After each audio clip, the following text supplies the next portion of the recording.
I pledge allegiance to the flag of the United States of America and to the republic for which it stands, one nation, under God, indivisible, with liberty and justice for all.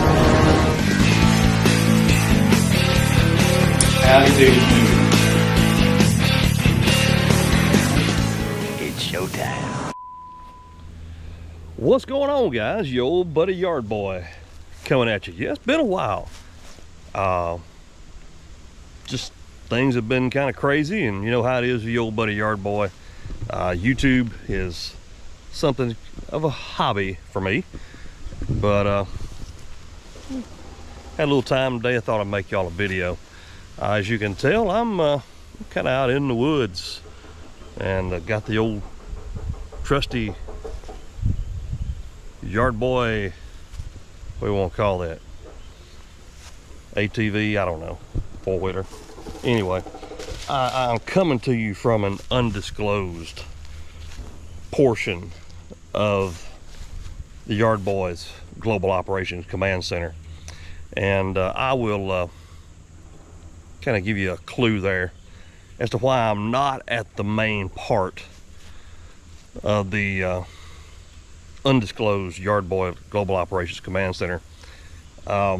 This is a property. I don't own it. I'm allowed to use it, basically on a barter service for keeping the property mowed. As I've told you before in the past, there's like 7-8 acres here that I have to mow, but there's not a lot of mowing going on in Middle Tennessee right now, simply because we haven't had any measurable rainfall in the better part of almost a month. But maybe we're going to get some late this afternoon and tonight, and then over the weekend.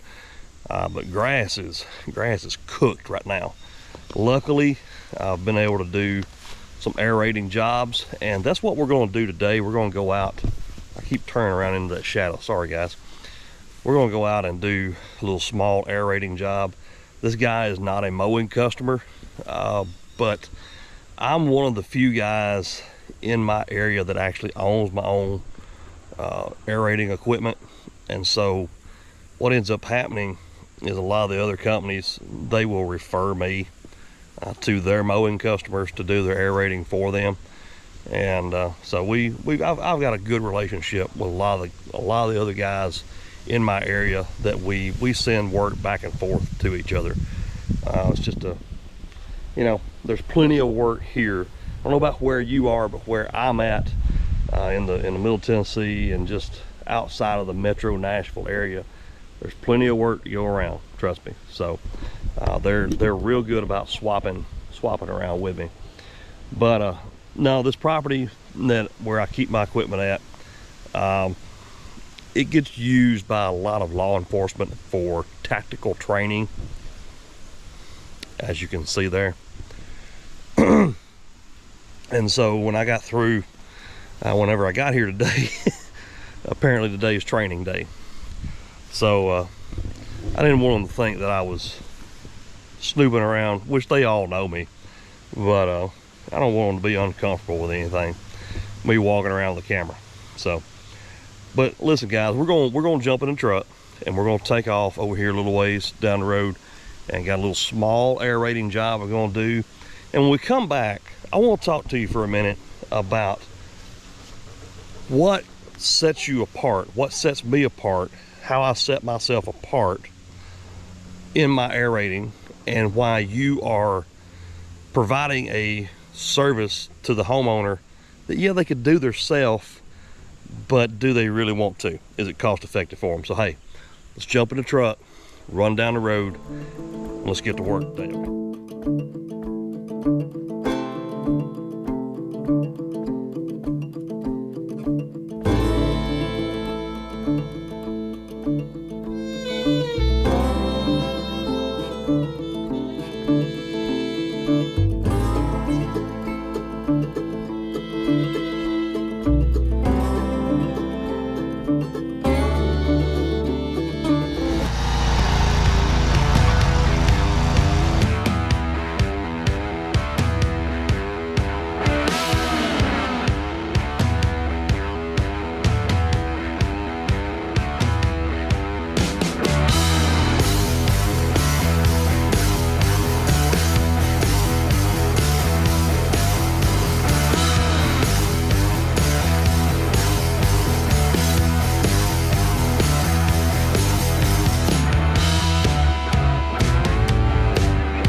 What could we be on the trail to here today? Do you see that?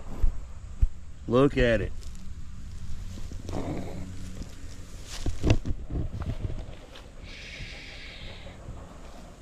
We've got a visitor.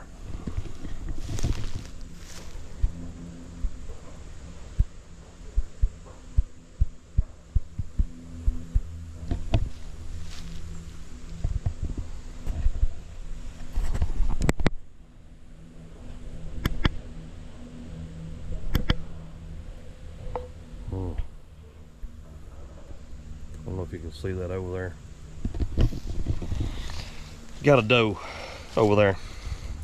Got a lot of wildlife here. Had a big flock of turkeys when I first got here this morning, but they got gone before I could get the camera out. So let's talk about this for a minute. Can the homeowner do that job themselves? Absolutely. Do they want to? Probably not. Here's why. A couple of reasons why. Most of these rental places around here, if they've got aerators, they're old. You think about it, everybody and their dog gets them and just beats the tar out of them. Why? Doesn't belong to them. They don't care. Second of all, you've got a very short window to get aerating jobs done. So what that means is everybody and their brother wants to get the aerator on Saturday morning. They want to get out, they want to get the yard done before college football comes on. And so if you're a homeowner, unless you get on that list very, very early, you're not going to get an aerator. And when you do, it's going to I haven't even checked to see what they cost anymore. It's been so long since I've needed to rent one because I've owned my own now for over 10 years. I don't even know what to go for anymore. I'll look it up. I'll stick it right here, what my local place, what my local Sunbelt is renting them for, because I have had luck with renting from my local Sunbelt rental place here. I don't have any kind of affiliation with Sunbelt. It's just they're close by and they usually have what I need. I've rented trailers from them when mine has been in the shop, and I think I rented a mower from them once upon a time too. So I'll see what the going rate on a walk behind aerator is. So they're going to have the cost of that. Chances are they don't have a way to transport it, so now they got to pay a delivery fee to get it brought to them, or they have to rent a trailer to get it to them, because trust me, you don't want to wrestle one of them things into the back of a pickup truck. Then they've got to actually do it. That's another story. Most of these walk behinds, when you get to the end of the road, what do you got to do? You got to wrestle it, you got to pull the tines out of the ground, you got to manhandle that thing to turn it around and go back the other direction. It's a workout. It is a workout. So with my equipment, I don't have that. Okay, with my stand-on aerator, you got the pedal that you push to put the tines in the ground, and it's like driving a stand-on zero-turn mower. Granted, there are places it won't get into. I do have a walk-behind aerator, but mine has the split drum where you can actually turn, and you got a sulky you can ride behind it. Don't use it much anymore, and I'm actually looking to probably replace it in the next year with one of the aerator sulky combos that I can pull behind my hydro walk-behind mower. Just don't have a lot of places where I need to get into with it, so that's why I don't even put the walk behind on the truck unless I absolutely know that I can't get my stand on through a gate or into a spot. Seed, that's where I want to talk to you today. I do not, unless it is just an absolute no other choice. I do not go to big box stores for my seed. Nothing against big box stores. They have their place. I support them. I buy a lot of my tools and whatnot that I need from both of the two major home improvement retailers, and then we also have Tractor Supply in this area. Every now and then you'll find a Rural King, but it's not very common. And then, you know, you can hate on it all you want. I like Harbor Freight. If it's just something that I need, that I can get for cheap and I can run by there, listen, I've been cleaning our pool out. Doc, if you're watching, Doc, and several of you, Sarge and Big Mo and Tom Doby, you've seen my pool in my backyard. We just gave up on it. We gave up on treating it because we knew the season was coming to an end, and I wasn't buying a bunch of pool shock, but I had to drain it. And you know, I actually picked up a little cheap pump for like $10 that works with your electric drill, and all I had to do is just get the water started in it, and it just siphoned itself out into where I was going to drain the water to. But I don't buy my seed at big box stores. Okay, we are very fortunate in this area that we have several landscape supply retailers where you can buy good quality seed. You know, what you're going to get into, you go to these big box stores and you're going to get what these contractors, these home builders, the contractors mix. And when you look at it, it's full of annual ryegrass. Why? Because it's cheap and it grows quick and it doesn't need a lot of water. That's why. And you'll get what you pay for. Here in the South, we're kind of in a transition zone here around the Nashville area where both warm season grasses and cool season grasses work. I'm a cool season turf guy, kind of, you know, I like my cool season turf. I hate Bermuda grass, I hate it, but that's what a lot of these home builders are putting down around here. So I buy that. The homeowner thinks, oh, I can run over to Lowe's, I can run over to Home Depot, and I just get some grass seed. You're gonna get a mixture of junk is what you're gonna get. You might get a little bit of fescue in there with it. And this time of year, you're not sowing warm season grass seed. You do that in the spring when it's starting to warm up. So you've got that. I use a good premium triple blend of fescue, turf type fescue, not field grass. Okay. A lot of you go, well, I use Kentucky 31. That's fine. I don't. I grew up on a farm. I know what Kentucky 31 is for. It's field grass. It's what you cut for hay to feed the cows. Okay. I use turf type fescues, usually a triple blend that is engineered for the specific area where you are living at. And then finally, one of the most important things, starter fertilizer. Again, big box stores, don't do it. Same place I buy my grass seed. I'll tell you where I buy mine. Our local farmers co-op right here. We are blessed that they have a dedicated, you know, garden center that works with the landscape industry around here, the lawn care industry around here. And so they know what we need. They have their finger on the pulse of what we need around here. And when I started working for them, one of my best friends, he was the manager of that garden center. He's since moved on, but I've got a good relationship with them, with the guys that are in that department and in that particular facility. They expect to see me come in every year. They kind of know what I need, and they make sure I have what I need when I need it. So making sure you put down a good starter fertilizer with it, and then just telling the homeowner, hey, you've got to water this. One thing that I do not do, I do not mark irrigation. I don't. I tell the homeowner that's got to be done before I get there, and I assume no liability for anything that is not marked. You may have seen in the video from what we did this morning, the customer actually had some underground wiring where he's got some landscape lights out in a flower bed. Dude, I can't fault him at all. Hey, I mean, he's great. He actually went out there with spray paint and marked where the wire was under the ground. I've hit stuff before because people didn't mark it, and I just tell them, if it's not marked, I'm not liable for it. And I put that in the email whenever we sign up for service. So guys, tell me about, are you offering services like this in the fall? Do you offer, you know, core aeration and overseeding for your customers? If not, yes, there's a lot of money to get started in it. I was very fortunate many years ago to be able to invest in that equipment, and it has served me well for a long time. You can get into aeration, you know, fairly easy.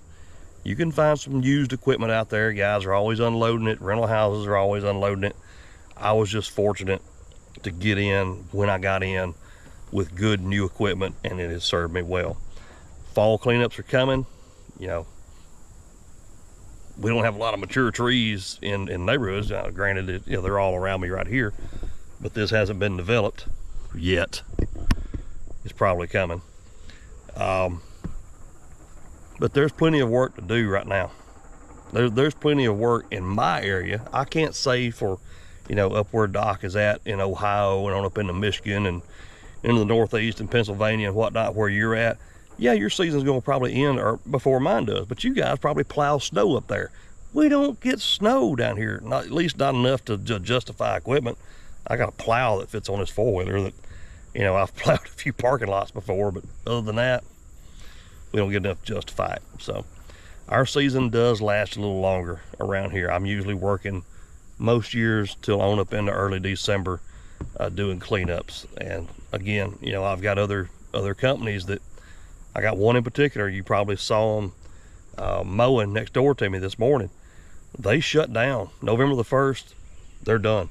They close up, they put their equipment in storage, and they're done till March. They actually usually go on a cruise over the winter. So, but they will send their customers to me for leaf cleanups. Okay, I've blabbered enough today, so we'll close it out here. Appreciate you guys stopping by today. If you have not done so, leave me a big thumbs up on the video. Be sure to subscribe and to the channel if you have not done so, and ring the notify bell so you'll know when there's new content on the channel. And for all things Yard Boy, head over to www.theyardboy.net. and hey, y'all keep them straight out there now. Cheers. Howdy doody.